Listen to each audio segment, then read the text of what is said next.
প্রায় ৬ মাস অপেক্ষার পর আনুষ্ঠানিকভাবে বিভিন্ন অশিক্ষক কর্মী পদে নিয়োগের জন্য মেধা তালিকা প্রকাশ করেছে ত্রিপুরা কেন্দ্রীয় বিশ্ববিদ্যালয়। এই পদগুলির জন্য ১৫ এবং ১৬ ফেব্রুয়ারি ২০২৫ তারিখে অনুষ্ঠিত হয়েছিল লিখিত পরীক্ষা। তারপরে ২২, ২৩ এবং ২৭ ফেব্রুয়ারি অনুষ্ঠিত হয়েছিল দক্ষতা পরীক্ষা। প্রত্যাশার চেয়ে অনেক দেরিতেই প্রকাশিত হয়েছে চূড়ান্ত মেধা তালিকাটি। ত্রিপুরা বিশ্ববিদ্যালয়ের নিয়োগ সেল কর্তৃক জারি করা বিজ্ঞপ্তি অনুসারে ৪টি গুরুত্বপূর্ণ অশিক্ষক পদে নিয়োগের জন্য নেওয়া হয়েছে পরীক্ষা। এগুলি হল lower division clerk, library attendant, laboratory attendant এবং মাল্টিটাস্ক স্টাফ।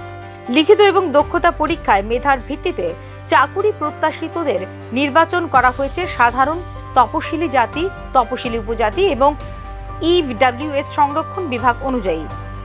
ল্যাবরেটরি অ্যাটেন্ডেন্ট পদে শুধুমাত্র একজন প্রার্থী রিয়া সূত্রধর উপযুক্ত বলে প্রমাণিত হয়েছে নিয়োগের জন্য। মাল্টিটাস্কিং স্টাফ পদে তালিকাভুক্ত হয়েছেন মোট ১৫ জন প্রার্থী। ইউআর বিভাগে নির্বাচিতদের মধ্যে রয়েছেন প্রদীপ কুমার রায়, শুভ্র শঙ্কর ভট্টাচার্য এবং সোমা সাহা। উল্লেখযোগ্যভাবে এসটি বিভাগে ৬ জন প্রার্থীকে নির্বাচিত করা হয়েছে, যার মধ্যে রয়েছেন তিশ্রী দেববর্মা এবং পূজা স্মৃতি দেববর্মা।